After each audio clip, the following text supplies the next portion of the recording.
అయితే ఇప్పుడు గుసగుస ఏంటంటే ఇప్పుడు ఈ మూసి ప్రక్షాళన అని ఇప్పుడు రేవంతమయ్య అంటే సుందరీకరణ చేయాలి, మూసి పొంటి ఏదైతే అక్రమ కట్టడాలు ఉన్నాయో వాటిని కథం పట్టియాలి, కాకపోతే మీకు ఇంకేమైనా జాగ్రత్త చూపిస్తాం కట్టిస్తాం అనేది నడుస్తుంది చర్చ.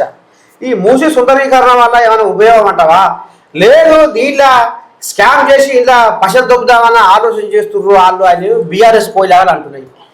ఎట్లా అంటావు దీని మీద ఏమంటావు? వాస్తవానికి తాత గండిపేట నుండి దాదాపుగా ఇప్పుడు మనకు సిటీ అవుట్స్కట్ మనకి ఎక్కడి వరకు ఉందో ఖచ్చితంగా సుందరీకరణ చేయాల్సిన అవసరం ఉంది.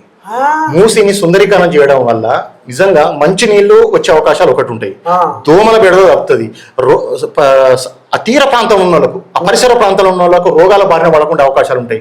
ఇంకొక అవకాశం మంచి మేజర్ ఉద్దేశం ఏంటి చెప్పాను తాత, మూసి మధ్యలో ఉంటే రైట్ సైడ్ లెఫ్ట్ సైడ్ దాదాపుగా ఒక 200 ఫీట్లతో 150 నుంచి 200 ఫీట్లు సుమారుగా ఇప్పుడు అంచనా ఉంది ఆ రోడ్స్ వేయాలని చూస్తా ఉన్నారు. కంటిన్యూగా రైట్ కు లెఫ్ట్ కు రోడ్స్ వేసి సుందరీకరణ చేస్తే అభివృద్ధి చెందుతూ ఉంటుంది. ఈ మూసి ఎప్పుడన్నా వరదలు వచ్చినప్పుడు ఇబ్బంది ఉంటాయి. అయితే యాక్చువల్గా కూడా ఇప్పుడు మనకు 2-3 ప్రాంతాలలో ఎప్పుడు బాగా ఇబ్బంది అవుతుంది. ఇమ్లిబాన్ బస్ స్టేషన్ ఒకటి, ఇక్కడ మన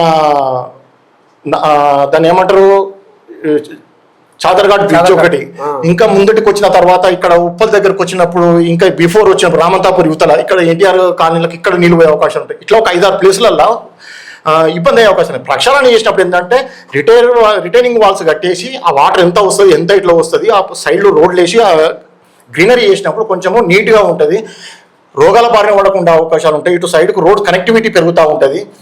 సుందరీకరణ చేయడం వల్ల మార్నింగ్ వాకింగ్ చేసుకునే వాళ్ళకి ఇబ్బంది లేకుండా ఉంటుంది, పరిసర ప్రాంతాలు నీట్గా ఉంటాయి, అన్ని రకాల మేలు జరుగుతూ ఉంటుంది. ఎవరికైనా పేద ప్రజలకు చుట్టూ సరౌండింగ్ లో ఇల్లు పోయినప్పుడు వాళ్ళకు వేరే ఉపాధి చూపించాలి, వేరే ప్లేస్ లో వాళ్ళకు ఇల్లు చూపించాలి. సరే అవి ఎక్కడ ఉన్నాయి, ఇప్పుడు డబుల్ బెడ్రూమ్ ఉన్నాయి, అక్కడ ఇక్కడ ఉన్నాయి, వాళ్ళు చూపించడం తప్పలేదు. ఎందుకంటే పేదలు నిరుపేదలు ఉన్నప్పుడు అప్పుడు బీఆర్ఎస్ హయాంలో కూడా కట్టుకోరి అంటే వీళ్ళ ఓటు బ్యాంకు రాజకీయం కోసం ఇవన్నీ చేస్తా ఉన్నారు తప్ప కట్టుకోరి అంటే కట్టుకోరి ఉన్నప్పుడు వాళ్ళకు ఏంది అంటే ఇప్పుడు మనం ఒక మాట అంటే మనది ఏం పోతుంది తర్వాత సమస్య వాళ్ళు ఎదుర్కొంటారు. మంచి ప్లేస్లలో కట్టాలి, నీకు నిజమైన ప్రేమ ఉంటే మంచి ప్లేస్లలో కట్టియాలి. రాజ్యసభ సభ్యులుగా సింఘ్వి వేం నరేందర్ రెడ్డి ఇలా నాకు అన్యాయం జరిగింది, నేను బీసీపీటీలు, నేను 10 ఏళ్ల సంది నాకు ఏ పదవి ఇస్తలేరు, నన్ను ఎక్కడ అసలు నా డబ్బే పాలనిస్తలేదు అని హనుమంతరావు పాపం ఒక గోలు పెడుతుండు. మరి హనుమంతరావుకు ఇస్తే బాగుండునా, మరి నాకు వేం నరేందర్ రెడ్డికి ఇచ్చిర్రాట, మరి ఇప్పుడు న్యాయమే అంటవా? అది ఒకటి ఇప్పుడు ఎట్లుంటాయి రాజకీయాలు ఎట్లుంటాయి అంటే రాజకీయ ప్రయోజనాలు ఆశిస్తూ ఉంటారు. ఎవరైతే యాక్టివ్గా పనిచేస్తూ ఉంటారో ఎవరు ఇవ్వడం వల్ల ఈ పార్టీకి ప్రయోజనం చేకూరుతుందో అనేది 2 యాంగిల్లో ఆలోచించి పదవులు ఇస్తూ ఉంటారు. నిజంగా కూడా హనుమంతనకి ఇవ్వడంలో తప్పలేదు, కానీ హనుమంతన గతంలో ఇచ్చిర్రు. హనుమంతన కృషి కూడా మనం మరవలేంది. వాస్తవం చెప్పాలంటే కూడా ఆయన కరువులు కట్టిన కాంగ్రెస్ కార్యకర్త, ఆయన కూడా మనం తక్కువ లేదు. కానీ వాళ్ళ ఉద్దేశం ఏముందో తర్వాత ఆయన ఏ విధంగా గౌరవించుకుంటారు. నిజంగా కూడా కరువులు కట్టిన కార్యకర్త అంటే హనుమంతన్న. ఇన్ని సంవత్సరాల నుంచి ఎంతో మంది ఎన్నో పార్టీలు మారారు కానీ హనుమంతన్న మారలేదు. మరి ఏది మరి సరే ఇస్తారొచ్చు, గౌరవిస్తారొచ్చు, చూద్దాం. పేదలకు భూములు లేవంటారు, జర్నలిస్టులకేమో ఇస్తామంటారు. సీఎం రేవంత్ మాటలు వింతగా ఉన్నాయన్న బండి సంజయ్. మరి ఈయన బండి దిగుతుందిగా, జర్నలిస్టులకు తెచ్చిస్తారు ఇండ్లు, పేదలకు ఏం భూములు లేవంటారు, మరి జర్నలిస్టులకు ఏరికెళ్ళి తెచ్చిస్తారు అంటుండు. జర్నలిస్టులు అంటే కూడా వాస్తవానికి పేదలు కాదా? చాలా మంది పేదలు జర్నలిస్టుల. ఇప్పుడు ఒక విషయం మాట్లాడుకున్నాం, ప్రింట్ మీడియా కానీ ఎలక్ట్రానిక్ మీడియాలో కానీ, ప్రింట్ మీడియా అంటే పేపర్, ఎలక్ట్రానిక్ మీడియా అంటే డిజిటల్ ఛానల్స్. ఒక విషయం వాళ్ళకు ఈ గ్రామీణ ప్రాంతాల్లో కానీ మండల్ హెడ్ క్వార్టర్స్లో కానీ చిన్న చిన్న జిల్లా స్థాయిలో తిరిగే వాళ్ళు కానీ వాళ్ళకి ఎంత జీతాలంటే 5,000, 6,000, 2,000, 3,000 ఇస్తాడు.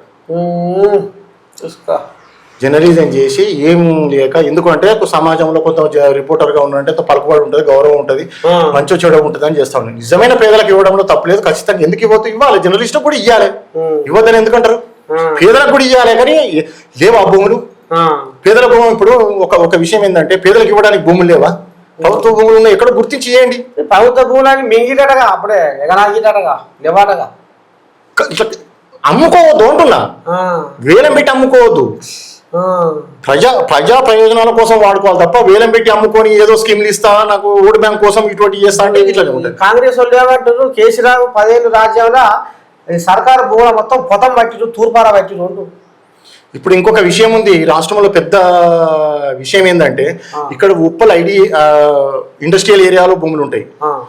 అక్కడ వచ్చిన తర్వాత రామంతాపూర్ పక్కకు ఉంటాయి, నాచారంలో ఇండస్ట్రియల్ భూములు ఉన్నాయి. వాటికి ఏంటంటే రెసిడెన్షియల్ జోన్ కింద కన్వర్ట్ చేసి రహేజా లాంటి సంస్థలకు ఇప్పుడు వాళ్ళు రెసిడెన్షియల్ జోన్లో చేసి ఆడ ఇల్లు కూడా అపార్ట్మెంట్లు కట్టారు, 30 ఫ్లోర్ 20 ఫ్లోర్ 30 ఫ్లోర్ ఇండస్ట్రియల్ ఏరియాలలో. అటువంటి భూములను ప్రభుత్వం వాళ్ళకు రెగ్యులరైజ్ చేయకుండా ప్రభుత్వం ఆధీనంలో తీసుకోవాలి. వాళ్ళకి 30 సంవత్సరాలు 40 సంవత్సరాలు లీజ్కి ఇచ్చారు, వాళ్ళ యాక్టివిటీస్ అయిపోయినాయి. ఇప్పుడు ఇండస్ట్రియల్స్ ఏంది,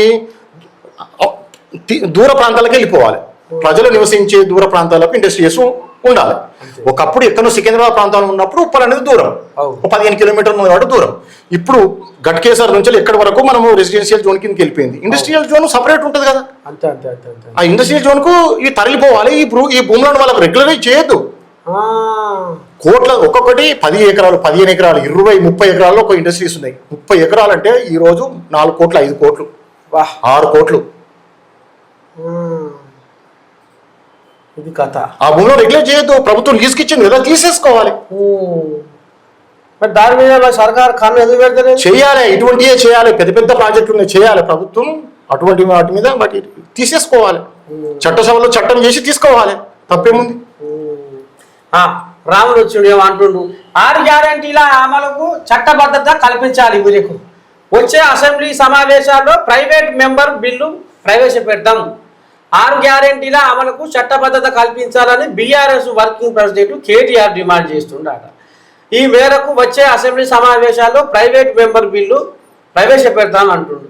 ప్రభుత్వం మెడలు వంచి ప్రజలకు కాంగ్రెస్ ఇచ్చిన హామీలు అమలు చేసేలా ఒత్తిడి తెస్తాడట. సోమవారం సిరిసిల్లలో పర్యటించిన కేటీఆర్ మున్సిపల్ ఎన్నికల్లో గెలిచిన బీఆర్ఎస్ కౌన్సిలర్లను సన్మానం చేసుకున్నాడు. మరి ఇది ఏంది కథ? ఇంకో మాట కూడా అంటుండు, రైతు బంధు స్థానంలో ఏంటది, ఇగో రైతు బంధు స్థానంలో రాహుల్ బంధం అంటుండు. మరి 6 గ్యారెంటీలు అమలుకు చట్టబద్ధత అంటుండు. అసలు ఎట్లా దక్క ఇది ఏంది? మరి ఆ లయంలో ఏం నడిచే, ఇప్పుడు ఈయన ఏం నడిపిస్తుండు, ఏమంటావు? ఏముండదు తాత, ఒకటి రాజకీయ ప్రయోజనాల కోసం ఏదైనా మాట్లాడతాం మనము. మన అవసరాలు ఈ రోజు మనము అధికారంలో ఉంటావు లెక్క, ప్రతిపక్షంలో ఉంటావు లెక్క. బట్టగాసి మీరు తీసుకోవాలి, వాళ్ళు కడుక్కునే సరే చాలా టైం పడుతుంది, దురద వెళ్తాం మనం అంతే.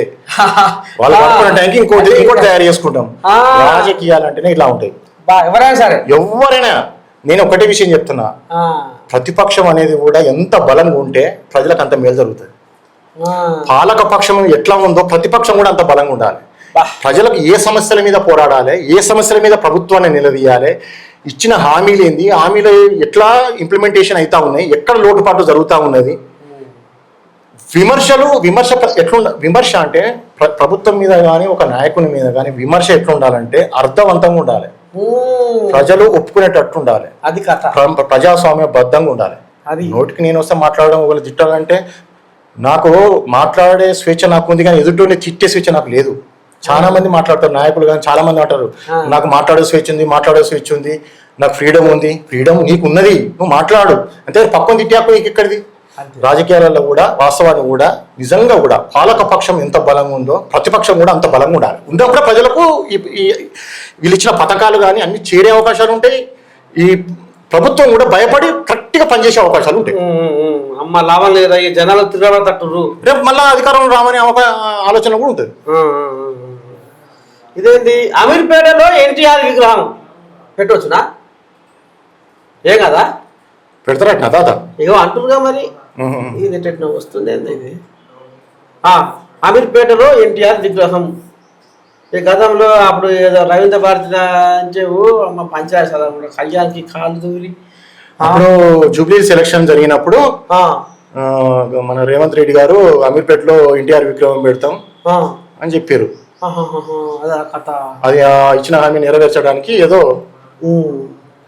కార్యక్రమం చేస్తా ఉన్నట్టు తెలుస్తా ఉన్నది. ఖాతా 12 అయింది. నేను సెలవు తీసుకుంటా. ఇది మొత్తానికి మరి రాజకీయ విశ్లేషకులు నిజంగా కూడా ఉన్నది ఉన్నట్టు, అంటే సమాజంలో ఏదైతే జరుగుతుందో అది మన కళ్ళకు కట్టినట్టు మరి మనకు వినిపించిన రాజకీయ పరిజ్ఞాని జైపాల్ సారు మన తాతా న్యూస్ జీ న్యూస్ స్టూడియోకి వచ్చినందుకు మనస్ఫూర్తిగా ధన్యవాదాలు శనార్థి.